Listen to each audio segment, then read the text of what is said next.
they want to take a look at an example, really, in terms of how the ABC method of crisis intervention works. And basically, it's in your book, and so therefore I'll just be reading from your book, and we're going to start on page 33, and then we're going to go over to the latter part and see how Stone explains this situation utilizing the ABC method of crisis intervention. He mentioned here that Hector Mercado called his pastor at 11:45 p.m. Thursday night. He and his wife had fought again, and she wanted a divorce. Pastor Cole knew that Hector, 29, and Donna, 27, had been having trouble for the 6 years they had been married. Though whenever he visited them in their home, they always acted the happily married couple. Hector did not want a divorce. Hector asked Pastor Cole to come immediately, but the pastor, determining that there was no immediate physical danger, set up an appointment for the next morning at his office. When they arrived late, Donna stated, "I only came because he wanted me to. I've made up my mind. I'm going to get a divorce, and neither you nor anybody else can change my mind." She felt their relationship was beyond help. Hector said the problem was that she wanted a divorce. Donna said the problem was Hector and everything he did. Pastor Cole arranged to see the couple again 3 days later. He telephoned their home several times because between sessions without reaching either of them. At the appointed hour, Hector showed up alone. He said that Donna had forced him out of the house and he was staying at his brother's place.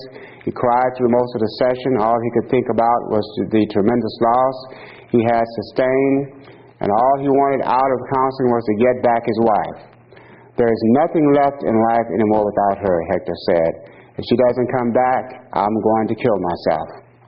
And Stone proposed a question: how might this situation be handled? What would be the best approach in dealing with Hector Mercado? Okay, so therefore we're going to go back into the section here after we've looked at the crisis, ABC method of crisis intervention, and see how Stone explains it, and we'll see how well a job he does in doing this. And of course, he speaks first about follow-up, which is essential. And as a matter of fact, I feel that in any persons that you've helped through a crisis situation, especially when it come to a situation where there has been a death or loss in the family, and you have really come and worked with the family, the church has worked with the family to help them through the crisis. Many times it's very important not to lose sight of the family.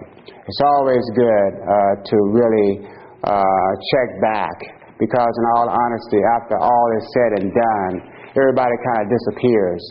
Everyone kind of goes back to their own whatever, and many times a person is feeling a lot of just lonely, going through a lot of grief, loss, the mourning, or grieving, what it might be. And so many times it's good for for persons to really check on those individuals, do some aftercare in terms of after the crisis there, and just see how they're doing. Yes, follow-up is very important, and follow-up doesn't have to take place in the minister's office. He can drop by, what it might be, a phone call, wherever. You know, it can be at any place in terms of checking and seeing how the persons are doing. But now, as I mentioned, Stone having traced some helpful methods of crisis counseling from A to C, including follow-up, we return to the situation of Hector and Donna Mercado on page 51. Donna was firm about wanting the divorce and refused marriage counseling. It was evident to the pastor that Hector was under considerable stress. Using Schweitzer's criteria for establishing the existence of a crisis, Pastor Cole found, number one, a recent onset of bad feelings. After 6 years of marriage, feelings had become overstrained as of the previous Thursday night. Number two, the feelings growing steadily worse. They continued to intensify to the point where Donna forced Hector out of the house and started divorce proceedings, and Hector was now considering suicide. That is a red flag there. Three, an external event triggering the recent surge of feeling. There had been trouble in the marriage before, but it reached a new level of intensity with the Thursday night fight when Hector called the pastor. Certain that a crisis was present, Pastor Cole began to apply the ABC method of crisis intervention. 3 principal steps were used to handle the situation. Achieving contact. Pastor Cole already had a relationship with Hector, but you know he didn't have much of a relationship with Donna, don't you? Okay. He had seen him in church regularly. The pastor was not rejecting or judgmental, although Hector feared he might be. If Hector had not had a prior relationship of trust with his minister, he probably would have not sought counsel from anyone. And that would have been bad news, because he could have gone into a deep depression. And he could have definitely, from that deep depression, become very suicidal, but he could have been a danger to himself. And so therefore I'm glad that he did have a relationship with the pastor. The pastor practiced most of the attending behaviors. He faced Hector, leaned toward him, and maintained eye contact. Hector responded to the attending behaviors and active listening. In the second session, broke down and sobbed. In the second session, broke down and sobbed. He felt he was totally without hope. And that's what comes in sometimes, a person's feeling of hopelessness. Hopelessness. He was cognitively constricted and could not see no alternatives other than forcing Donna to live with him or committing suicide. Here this popping up again, okay? So therefore, when the person's in a state of crisis, they're not thinking too clearly. Their thinking is very confused. That's what you're talking about, cognitively constricted. The pastor allowed Hector to tell him the full story and to lean upon and draw strength from him. And so that's why I always like Psalms 46 in terms of the Lord, as a strength and a present help in a time of turmoil. Boiling down is the next phase. Focusing the problem was somewhat difficult for the pastor. In the second counseling session, Hector cried a great deal. He kept repeating, "If she doesn't come back, I'm going to kill myself. And I want my wife back. That's all I want." It was a long time before any two-way communication could develop. The pastor allowed considerable release of feelings, but finally urged that they focus on what Hector could realistically do right away. Another difficulty was rooted in Pastor Cole's assumption that because divorce was a precipitating event, it was also the heart of the crisis. Now let's look at this one. Divorce was the precipitating event. It was also the heart of the crisis. With continued listening, however, he was able to boil down the crisis to its central problem. Hector, if I'm hearing you right, Donna's divorcing you has left you feeling a deep loss, and made you very lonely. You don't feel very much like a man. Hector responded, "Yes, I feel like I've lost my manhood. It's terrible." Now, this is important here.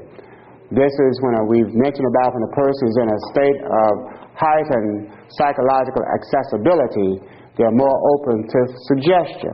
Okay? Now, I don't know, we're going to look at the example for what it is. But at the same time, when the person is so susceptible to suggestions that they might agree with something that might not be there. Okay? I'm not saying it's not happening, but be aware of that. Because the Pastor Cole is saying, if I'm hearing you right, Donna's divorcing you has left you feeling a deep loss and made you very lonely. You don't feel very much like a man. And Hector responded, "Yeah, I feel like I've lost my manhood. It's terrible." Okay? In these brief summation, Hector and the pastor developed a consensual formulation of the essence of the crisis. Now, we're looking at the word consensual formulation of the essence of the crisis. And I'm seeing how well Stone is trying to do this thing here in terms of utilizing his method here. Okay? They stated it as Hector most sharply experienced it. The crisis of Hector's loss and loneliness has caused within him a severe identity struggle. He relaxed somewhat, and so did Pastor Cole, after they felt that they had articulated the crisis at its sharpest point. Sometimes just the process of developing a consensual formulation is all that is needed to turn around a crisis. In this case, however, the pastor knew that he also had to challenge Hector to cope constructively through concrete action. Before doing so, however, he needed to stress Hector's threat. Now, one of the things here is that it's going to, well, we're going to go through it and then we'll talk about it. Here, he needed to accept Hector's threats. You are thinking of suicide. How do you plan on doing it? Now, this is something when you first hear a person mention about, I want to kill myself, what it might be, do not hesitate to ask them, how do you plan to do it? Do you have a plan? That's very important. Do not be reluctant to do that. Do not be reluctant. That's very important. Do you own a gun? Do you have bullets? Is the gun loaded? Where is it? And we're going to look at this later on. Pastor Cole found that Hector did have a gun, and the ammunition with which to kill himself. The previous night, he had even loaded the gun and played with it. He had decided how he would commit suicide, and he had the external means and the inner stress necessary to carry it out. This was a clear indication that Hector's suicide lethality was high and that the pastor would need to respond actively. And so hopefully, in all honesty, in the transaction, even prior to getting to this section here, that the pastor would have already definitely presented this, what is your plan, what it might be, and really let Hector know that, hey, in any form of fashion, what it might be, you need to have a continuous dialogue. You can call me no matter what time of day or night or what it might be, okay? But it's good that he asked these questions because there is this lethality here in terms of what he could do. But here, coping actively, Hector's only goal was to get his wife back. The pastor suggested this goal did not appear likely, but that he would work with him on it and help him consider alternative ways of achieving it. Now, as far as I'm concerned, that's the way the pastor did it, okay? I have a different spin on that, but I'm not going to talk about it at the moment, okay? The pastor inventoried Hector's resources, internal and external, included that he did not have many. He had not faced any severe crisis in the past. He had few friends.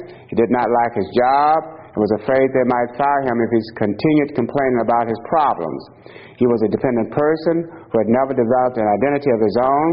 Pastor Cole summarized Hector's three main resources: his work, though he did not like his job, he did like the type of work he was doing, his brother and sister-in-law, and his pastor. Those were his limited resources. Because of Hector's limited resources, relative high suicidal lethality, and strong dependency, the pastor decided to end the second session by helping him write a calendar of all the things he would do in the 3 days before they next met. Now, with this high deal of lethality going on, I would have to really, the process of really working with Hector and processing through this depression that he's experiencing. Processing and working through in the counseling session this depression, clinical depression that he might have been dealing with, having to deal with here. And really work in a sense that he can get a sense of, hey, there is a raison d'etre, a reason to live. In spite of my wife saying that she's going to divorce me. The situation I had is when the person in the counseling session decided that they were going to be truthful and just said, hey, I just don't want to be married to this man anymore. And I am definitely going to divorce him. Well, it was a shock to me as well as to the husband. And I saw at that time the husband went into an instant state of depression where he started crying and everything else and said that I just don't feel like living anymore. In other words, he just said, I feel like someone had just shot me. And I knew at that time what I needed to do. I needed at that time to give my full attention to this man that was hurting, that was falling into a deep depression. And I definitely said, hey, you got to keep contact with me, get him to call me anytime. Then I would call him in, and we worked through that, had to work through that depression. Had to work through it, where he got to a level of okayness and just saw. Now, he had admitted very honestly, he said, now, my wife, I'm not as a Christian as she is. She's a Christian, it might be, but I'm just not that. I'm just learning, okay? But when she said in the deal that that's it, in the session, I don't want to be married to you anymore, that's just devastated him, And it shocked me because, in all honesty, I was feeling that, hey, this lady, a Christian lady, I didn't expect that to come from her mouth, but it did. And so, but in the meantime, I had to really have some sessions, immediate sessions with him, face-to-face in terms of helping him to process through this depression. Here, they're saying that the pastor helped Hector write a calendar of all the things he would do in the 3 days: play chess, during lunch with a friend at work, take his brother and sister-in-law out for a meal, return to a church school class he used to attend, and the like. He tried to ensure that Hector would be active and involved with people on each of those days. Hector agreed to live by that calendar. He further promised that he would call Pastor Cole any time, day or night, if he felt he was going to commit suicide. I'll go on here. At the next session, Hector and the pastor discussed ways of reaching the goal of getting Donna to come back. But at the same time, again, I say that the pastor here, hopefully, I needed to have really worked with Hector on a one-on-one basis to process through that clinical depression. To get him to a level of okayness. And this situation that I did with and of course, this is just one instance. I did is that the person here really had to come to focus on the fact that I do have a raison d'etre. I do have a reason to live. I have a 2-year-old son that is dependent upon me. He is a beautiful child, and he needs his dad. And so when I got him focused on that, when I got him on that and what it might be, and he truly not only loved his wife, but he truly loved his son, that is the thing that started helping him to start getting a hold of himself in terms of, not doing away with himself as such. But here, I said the next session, Hector and the pastor discussed ways of reaching the goal of getting Donna to come back. Hector decided that because he had not been much of a man, he would try to be more independent and autonomous rather than acting like a baby like I am now. He chose several strategies to accomplish this goal and dedicated himself to them. He became more involved with people, made new friends, joined a community group, and acted more mature among his business associates in specific ways. The pastor challenged him whenever Hector appeared to become overly dependent on him or on others. Hector chose several alternatives, and he acted on them not all in a week, but within the space of 3 weeks or 4 weeks.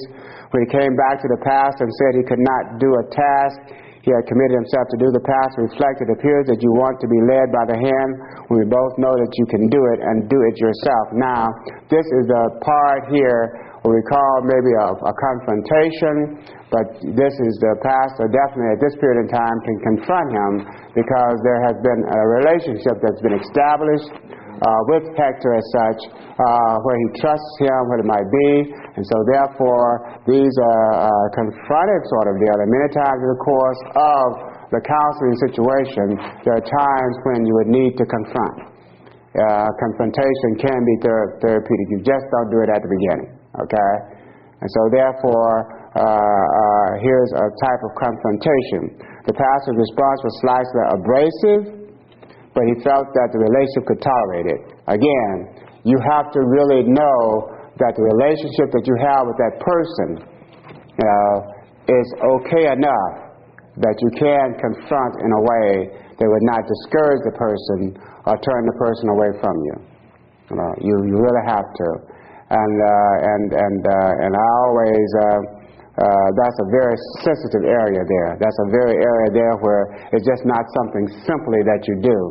It's something that you have to really put some thought in when it comes down to doing something of that nature. Although Hector was angry, he admitted that he could do it but was afraid. They talked about the fear and role-played ways to handle an uncomfortable situation. And there are some persons, in all honesty, who do some type of role play with persons who are open to that. There are some persons who might role play. Just kind of learning skills. As a matter of fact, in some situations, in many of the counseling situations I've done, be it couple or family, what it might be, there are some skill practicing that we do within the counseling session. And they're about beyond session 3 or going to session 4, what it might be. So therefore, there's a level here where they can role play and learn certain skills in terms of coping with the situation. And so therefore, you find yourself in a process not only helping people to catharsis and get things out, not only listening what it might be, but you find yourself in the process also of teaching certain skills, a way of doing things, a way of communicating, And many times you have to understand that it's not what you say all the time, it's how you say it. You can use, it's not, even with the Word of God, it's how you say the Word of God, hopefully inspired by the Holy Spirit. It's how you say it, and not what is it, but how you say it. And you can say it in such a way that it can be something that can be very convicting, but yet calming and helpful, or you can say it in such a way that the person can feel that you're being judgmental or condemning.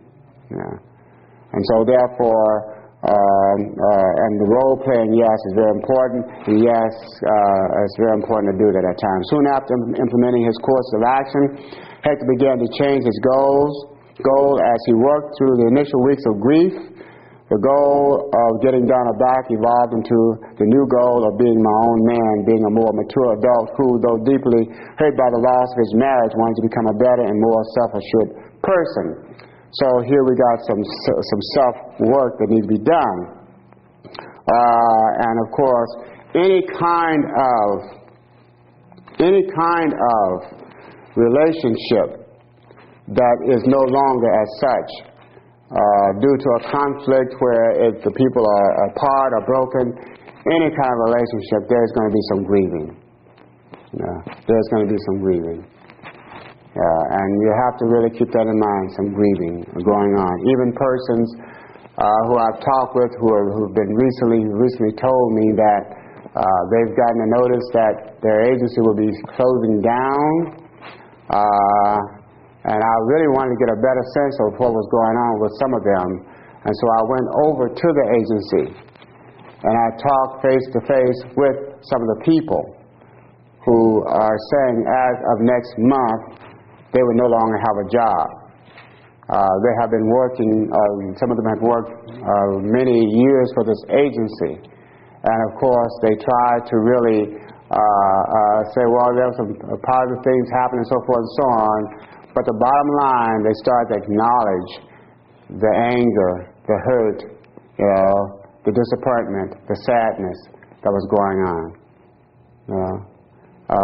They were telling me about it, and then this one lady, there were some who could talk about it, but one lady, I thought that she was so hurt, that she couldn't even talk about it. She just passed it, and she was so hurt, But she was listening to what the others were talking to me about, and so therefore, just any kind of a loss or relationship, what it might be, definitely there's some grief work that really needs to take place.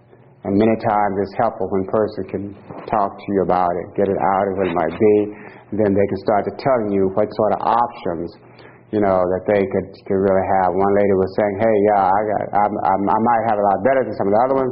I've been here for a long time, but I have this or that to deal with, And in spite of the fact of her saying that, she still has to acknowledge, yes, I feel very hurt, I feel very angry, and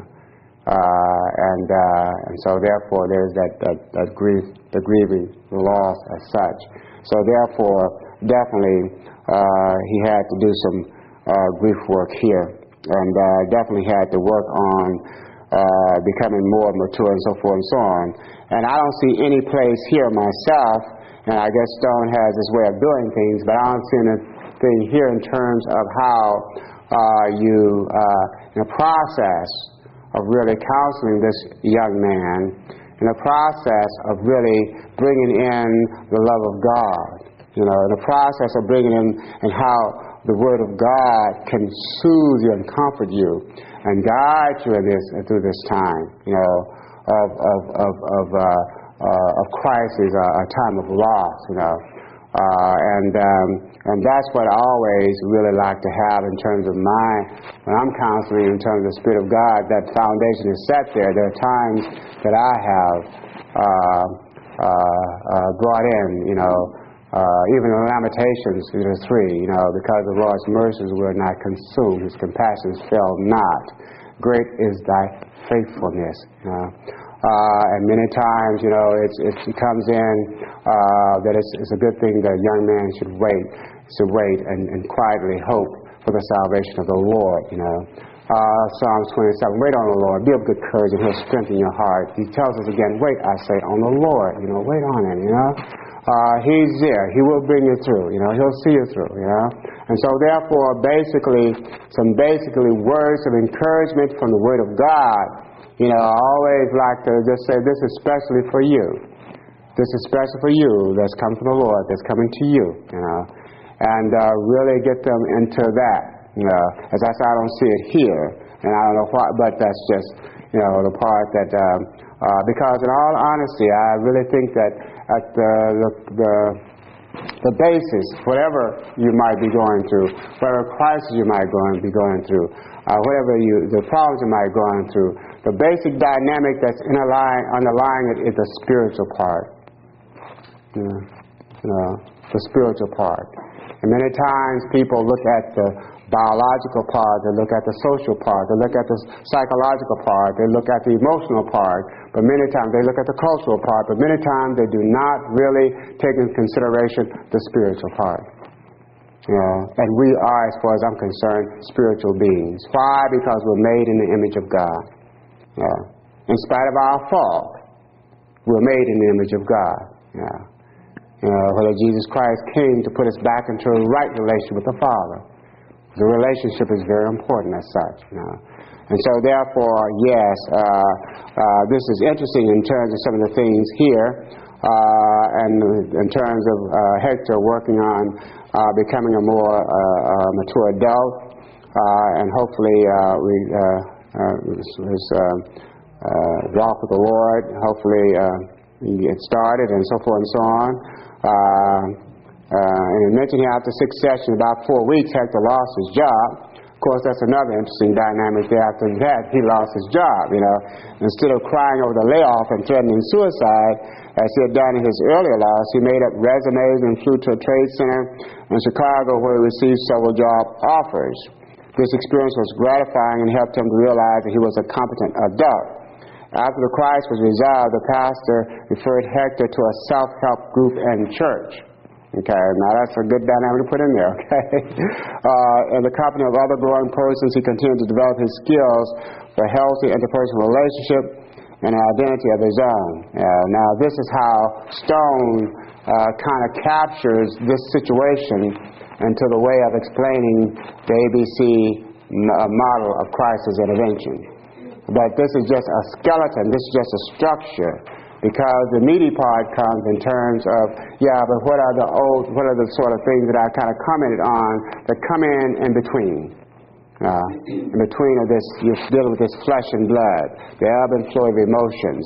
The person's just saying, hey, I don't want to live anymore. I don't know what happened to Donna as such. What's happened to her, what's going on with it, and so forth and so on, And so therefore, this is just a skeleton sort of deal. A lot more things happen here as such. And so therefore, you really want to, that's why, as I say, it's raising our level of enlightenment in terms of how to really deal with situations that eventually come up as such as crisis situations. Now, one of the things that I always look at, and people, there are some things that I know that are beyond my professional expertise, and there are some things that at the period in time that I really cannot handle myself. There are certain areas that I don't feel that I have that expertise in.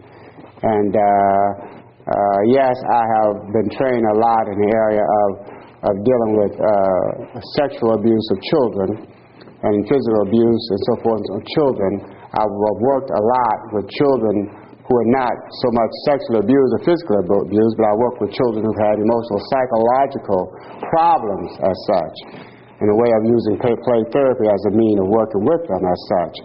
However, when it comes down to young people who've been sexually abused, then I myself would have to refer those persons to someone who's more specialized training in that area, and someone who works with them. And so therefore, many times, I don't know about other ministers or pastors, but I cannot deal with everything, okay?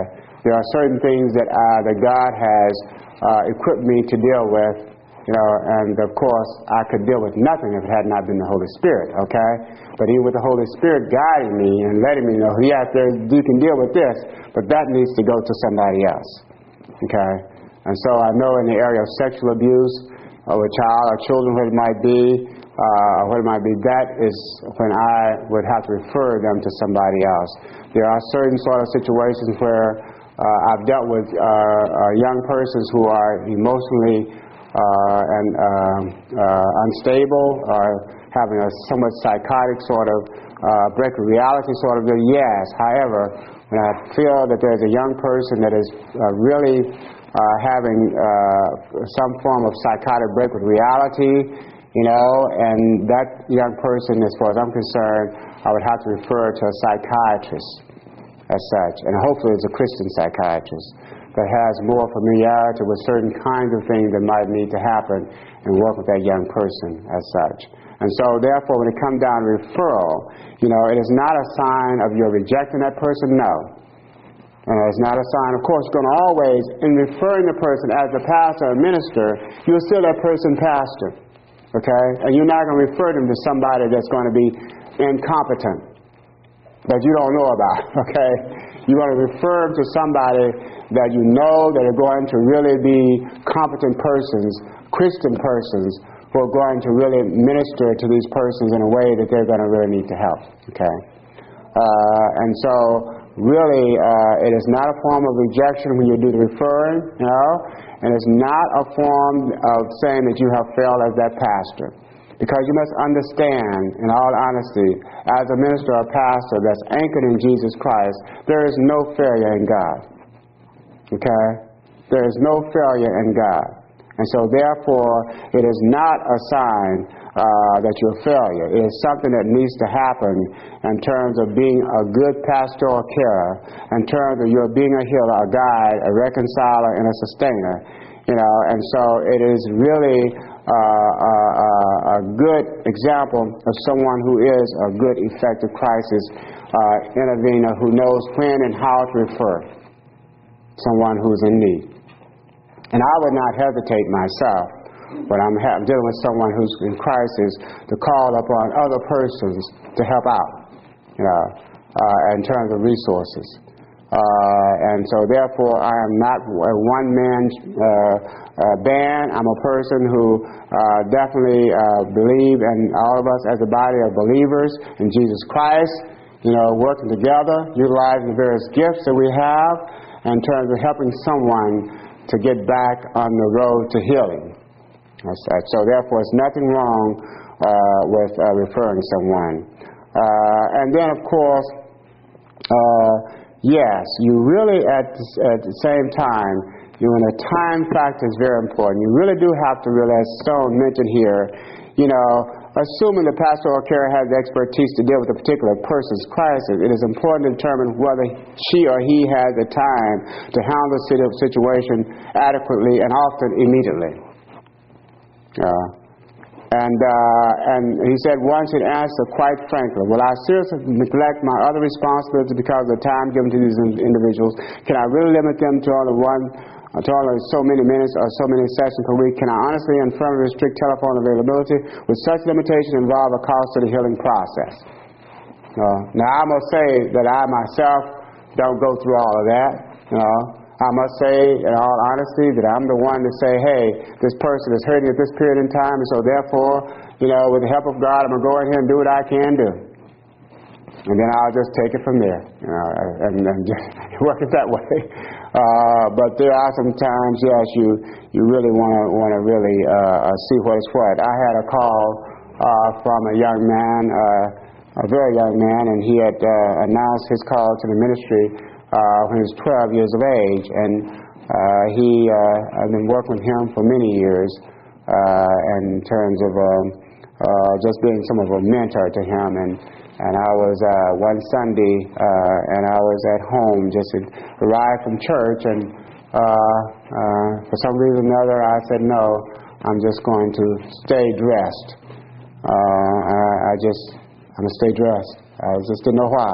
And sure enough, on my cell phone, I got a call. This young man called me and said, my uncle just died from a heart attack. I said, where are you? We're at St. Joe's Hospital. I said, okay, I'll be over. And I was out and gone. I was never saying, you need to go, respond now. Now I was not his pastor, no. But he called me, and it just so happened at that period in time that the uncle, in the process of their doing a celebration or some sort of anniversary, that the uncle had gone outside and he had died from a heart attack. And so therefore, I went right there with the family, the young man, and just the mere fact of my being there and with the family's permission saying a prayer with the family and just being in the midst of the family was something that was very important. It was something that I knew with the Spirit of God that, hey, I need to go in there. I need to go now, And so there are just some situations where when you get a call, and I'm one of these persons, if someone called me, no matter what time, and I really sense with the Spirit of God moving in me that this person is hurting, then I will go. I will go. And my wife is also, bless her heart, in spite of her illnesses or sickness, she's putting on her clothes too. And we want to go to her. If she's able, times when that has happened. When someone has called me, early in the morning time and saying, hey, we just got word that one lady at church, many years ago, called and said, of course my pastor was out of town at that time. And she called and she said that I just got word from the police that my daughter was found dead near a golf course, and I said, where are you? And she told me, well, we're at the house. So therefore, boom, here I go. My wife beat me drinking, and we went right on over there. And there was a family there, definitely. In Christ, there is the brother and the sister, the grandkids, and so forth and so on. There, hurting. And my wife started with the grandmother, and I went in there with the brother and everything else. And he was in a height, and he was really very agitated. And of course, definitely wanted to find out, what had happened here, and wanted to do harm to persons that had murdered his sister as such. And so, therefore, again, when you find persons even in that state of agitation, as such, then you just want to really just stand there and just not bother them, and I just stood there and just told him in a soft manner that God loves you. That's all I said over and over again, and eventually he settled down. And then eventually he went and sat outside on the steps, and he started to crying. But again, with no hesitation in terms of going out there. So therefore, many times, in spite of the fact that you're looking in terms of the time factor here, as Stone is looking at, and I can understand what he's saying, there are some times when, no, you go.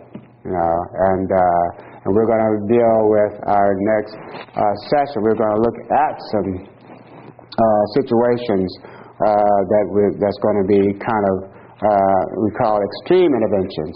But we'll do that at the next time. Now, Stone talks about skill here. Even when time is sufficient in some crisis situation, one helper's distinctive complex of skills and experience would be far less helpful to the individual than that of a counselor who has some highly developed facility for dealing with a particular problem. A good illustration is heroin addiction. Unless actively working with a drug treatment center, few caregivers are equipped to treat it effectively. Some questions to ask in determining if a helper has the necessary skills to handle the particular crisis, including, do I feel comfortable working with this person? can I be sure I'm not misinterpreting this person's situation as perhaps 3 or 4 sessions? Is the person showing growth and not fostering negative dependency? As a rule of thumb, it is important to consider referring to a mental health professional, any person who is or appears to be psychotic, violent, seriously suicidal, homicidal, or whose behavior is noticeably bizarre. Now, I must say, in all honesty, I've run across all these situations, in all honesty, you know. And there are some situations where, no, I cannot say that, hey, you know, I felt comfortable at all times. There are some situations where I felt really, as a human being, very anxious and somewhat nervous, you know. The thing that really sustained me is that my focus on Christ. That was the thing that sustained me in knowing that God is covering my back and every other part of me. That was the thing that sustained me. And so therefore, and I also know, and I just one of my scriptures that I always look at is Psalms 27. You know, the Lord is my light and my salvation, whom shall I fear? The Lord is the strength of my life, of whom shall I be afraid? That's always, you know, just a start of what really, and many other things, the Word of God that sustain me when I have to come upon these kinds of situations. Yes, I must say that one of my expertise per se is not in the area of dealing with persons who've had any kind of drug addiction as such, but I must say that while in the Air Force, I have worked in a special treatment center with persons who have some serious drug addiction problems. And so therefore I know how the intensity of it, and I know in terms of some of the things that are needed in terms of really even, I know there's some times when you won't be able to communicate at all with these persons, you know, according to what type, you know. But again, hey, you know, there are persons, yes, that you need to consider referring for help, or finding persons who have the expertise and work with these persons who have certain kind of condition like the psychotic violence, suicidal, homicidal, or even behavior. One of the things that I really, and we'll look at when we look at some of the extreme interventions, evidently this pastor felt that he, and of course, as a pastor he was going because one of his members of his congregation called him, you know, and said that, hey, you know, my husband is just really out of order here. He's been very violent, very abusive. I need you, pastor, to come over to the house here and to really talk with him. And so therefore, he got his associate minister, had his associate minister accompany him to the house. Of course, the husband was not one of the church attendees. You know, he didn't attend the church. It was just a wife, you know. But as the pastor and his associate minister entered the house, of course, the husband was very agitated and became even more agitated as he entered the house. And the husband got a knife and stabbed both the pastor and his associate minister. And only by the grace of God, they did not die. That was one of those situations that, yes, the pastor went over, but it might be, and it just so happened that God had to really sustain them because they could have been killed in that kind of situation. So, as I said, when we look at some of the extreme interventions, it's some of the cautions, the precautions that you need to take in terms of even going over to certain places. It was a sad situation where the person was in crisis, and a mental health person had worked with them because this person had an emotional problem, and the mental health person that worked with him was on vacation. And so the supervisor assumed that since they'd had a okay relationship with this individual in the past, that he would go over since the person that he supervises was not there, was on vacation.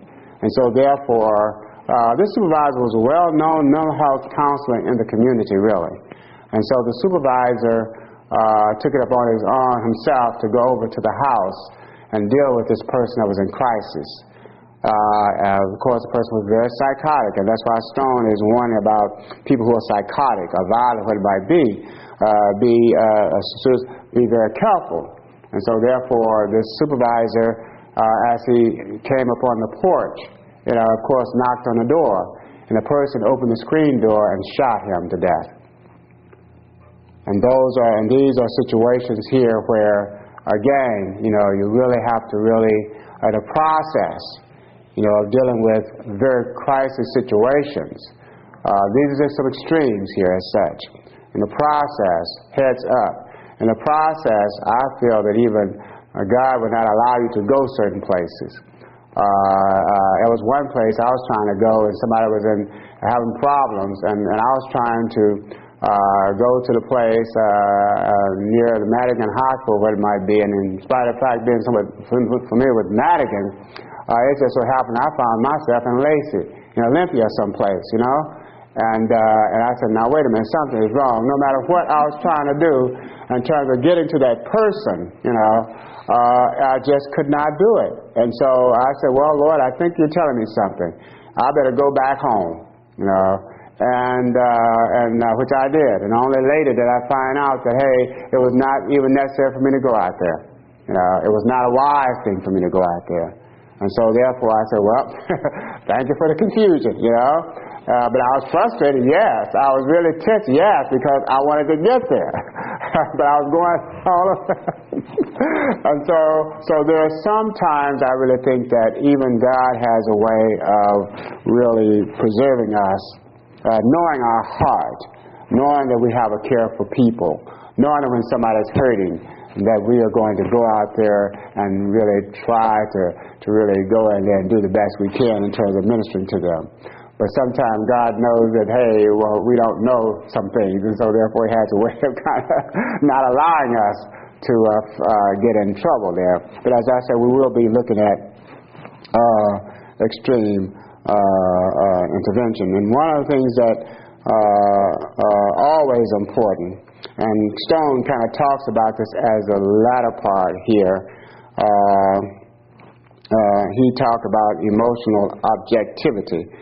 And he said, even if one has sufficient time and skills that are adequate to a particular problem, it is important to examine one's own emotional objectivity. And because of personal beliefs or values or one's own past difficulties of resolving similar problems, some situations may elicit within the helper feelings of insecurity or hostility, threat, or fear. Am I so overburdened emotionally because of work and family commitments that I have little left to offer this individual? Do I find myself needing the other approval so that it is difficult to intervene with integrity and authority? Or am I becoming overly involved emotionally with the person or the situation? If the answer is yes, it's time to refer. Again, you really have to yourself do some self-examination. That's why it's always important. The psalmist says, search my heart, and search me, Lord, oh Lord, and know my heart, If there's anything that you see that's not appropriate within me, take it out, because many times, how many of us, in all honesty, take some time to really do some inward introspection or some searching within? How many of us take time to really just say, hey, what is going on here with me? How many of us get so caught in the movement and the quickness of life so much, we find ourselves so exhausted and so tired that we don't have time enough to do anything but just close our eyes as such. And that happens. There are a lot of pastors that are overworked. There are a lot of ministers that are overworked. So therefore, and many times there are a lot of pastors and ministers in a state of burnout. That in all honesty, that's why I say you need to have a trained lay, persons also in terms of helping you out here in terms of doing some crisis intervention. You need to have that, because many times, you might be so burned out, you might be so tired, you might be so many things, have that you really need, to really get yourself okay. Jesus had to get away from the crowds at times. had to get away, go in prayer to the Father. He had to do that, you know. And so therefore, many times we ourselves have to take some time from the multitude, from the hustle and bustle of life, from the pushing and shoving, from the whatever it might be, the tensions and ebb and flow of life that we're in all the time. And it takes some time to do some self-reflection and to really say, Lord, help me here, to come to see what's going on with me, so that whatever my stuff that I need to be cleaned out does not become that person's stuff that I'm supposed to be helping that's in crisis. Or, Lord, help me, because at this period in time, I'm feeling some fear here in terms of this situation. I'm feeling some anger here in terms of this situation. I'm feeling some resentment here in terms of this situation. Lord, I don't like those feelings. So, Lord, I need you to help me to really work to clean out here, so I can have you put the love that I want here for the person that I'm to be ministering to that's going through some crisis here as such. So all these things have to be looked at, you know, and also you must keep in mind, you must understand that not everybody's going to accept, you know, you telling them to go and do a certain things. Not everybody's going to accept the fact of what you might give them, and even referral. Everybody's not going to just go and do what you want them to do. Okay, they're not going to do it. Remember that. And so therefore, don't get yourself, you know, all worked up over that, you know. And so therefore, Stone goes on to talk about some other things here, and that you can look at as such. And I said that we're not going to, except for the next section, go into the extreme interventions. So hopefully you've gotten a pretty good feel in terms of the crisis, Stone's ABC method of crisis intervention. And the next time we meet, we're going to look at extreme interventions. And we're coming into the latter part of really this course here, really. And we still have some more sessions, but again, we're going to look very carefully at extreme interventions at our next session, okay? So therefore, we're finishing. We'll start the next section on extreme intervention.